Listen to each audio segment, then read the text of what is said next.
Imagine yourself sitting on a quiet hillside beneath a night sky shimmering with countless stars. A gentle breeze rustles through the grass, carrying the scent of earth and sky. In this serene moment, your mind begins to wander, pondering the great mysteries of the universe. And then, an ancient question, seemingly simple yet profoundly challenging, emerges in your thoughts.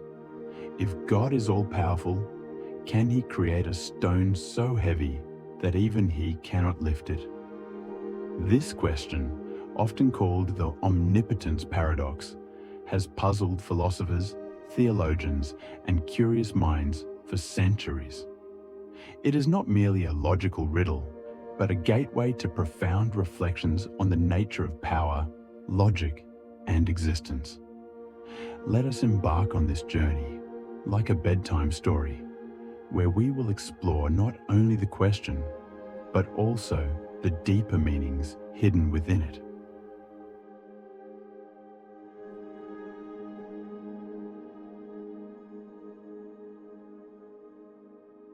Long ago, in a small village nestled at the base of a towering mountain, there stood an ancient library known as the House of Questions. The villagers believed that any question, no matter how difficult, could find its answer within the dusty tomes of this library. But there was one question that even the wisest scholars hesitated to tackle. Could the mountain god, the all-powerful deity who protected the village, create a stone so heavy that even he could not lift it? Our story begins with a young man named Eli, a curious soul who loved riddles. Eli was no scholar, but he had a heart that yearned for knowledge. One night, as moonlight streamed through his window, Eli sneaked into the library, determined to uncover the truth about this paradox. He found an ancient book, its leather cover worn with age, inscribed with the words, "The Paradox of Ultimate Power."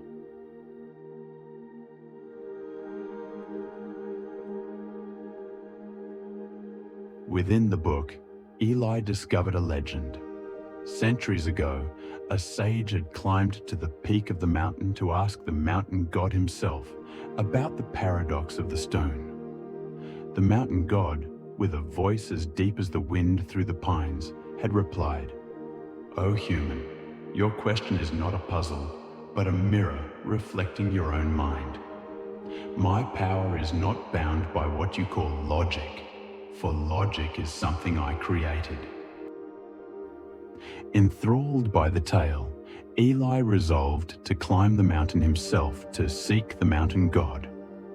After days of trekking through dense forests and crossing icy streams, he finally stood before a radiant cave glowing with an otherworldly light.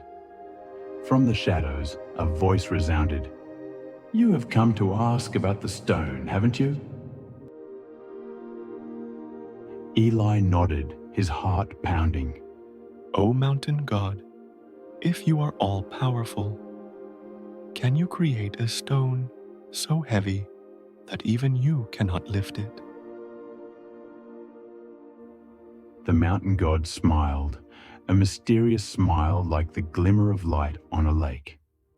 "Follow me," he said, leading Eli into a strange realm where time and space seemed to blend into one. In this realm, the mountain god pointed to a stone floating in midair. It was not overly large, yet it radiated a mystical glow, as if it contained the entire universe. "This is the stone you speak of," the mountain god said. "I have created it. But your question is not about the stone. It is about the very concept of omnipotence you seek to understand." The mountain god explained, "Omnipotence does not mean performing every act that a human mind can imagine, for the human imagination is limited by language and logic. A stone that cannot be lifted is a self-contradictory concept, like a square circle or a cold flame. It does not exist, not because my power is lacking, but because it has no meaning within the universe I have created. Eli frowned. But if you cannot create it, doesn't that mean you are not all-powerful? The mountain god laughed, a sound that echoed like distant thunder. You are trying to measure me with human logic, but I am the source of logic. Asking if I can create a stone I cannot lift is like asking if I can make 2 + 2 = 5. It is not a limitation of my power, but a limitation of how humans think.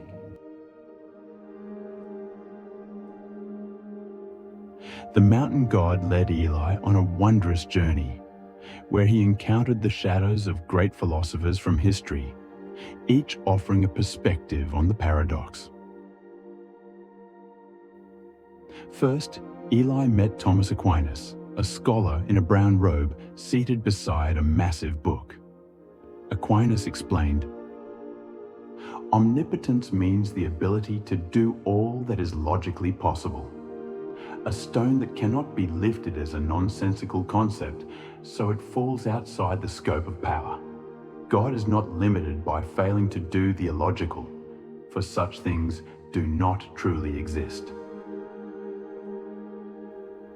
Eli nodded, but a question lingered. So what is omnipotence, if it is bound by logic? Aquinas smiled. Logic is not a constraint, but the way the universe operates. It is part of God's nature, not something external imposed upon him.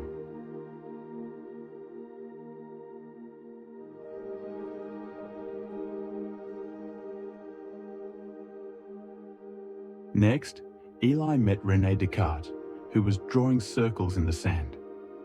Descartes offered a different view. Perhaps God transcends even logic. If God wills it, he could make a stone both liftable and unliftable. His power is not bound by what we consider logical. Eli felt dizzy.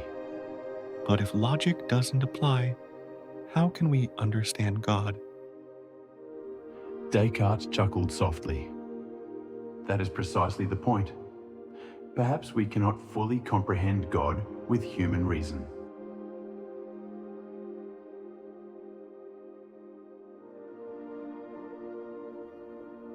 Finally, Eli met Ludwig Wittgenstein, standing by a river, watching the waves flow by. Wittgenstein said, "Your question is merely a language game. Omnipotence and a stone that cannot be lifted are words we have created, but they do not truly pose a problem. When you ask this, you are not asking about God, but about how we use language." Eli pondered. So my question has no meaning? Wittgenstein nodded.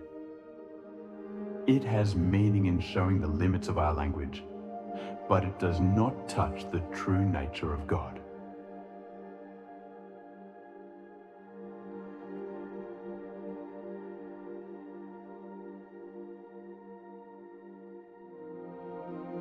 After the journey, Eli returned to the cave with the mountain god. His mind felt expanded, yet still clouded with questions. So, what is the final answer? He asked. The mountain god looked at him with warm eyes. The answer lies not in resolving the paradox, but in understanding that some things transcend human understanding. Your paradox is a reminder that this universe and I are greater than what you can express in words. Cherish your curiosity, but also learn to embrace the mystery. Eli smiled, feeling a strange sense of peace. He realized that sometimes questions do not need clear answers to be meaningful. They exist to push us to think, explore, and marvel at the wonder of existence. When Eli returned to his village, he sat once more on the hillside, gazing at the night sky. The stars still twinkled, as if whispering the universe's secrets. He was no longer obsessed with the question of the stone. Instead, he felt grateful to live in a world full of mysteries, where each question was a doorway to new horizons. And as you, dear listener, prepare to drift into sleep, let your mind glide among the stars. Think of the great questions, but also let them dissolve like the night's gentle breeze. The universe is vast, and sometimes the wonder lies in accepting that not everything needs an answer.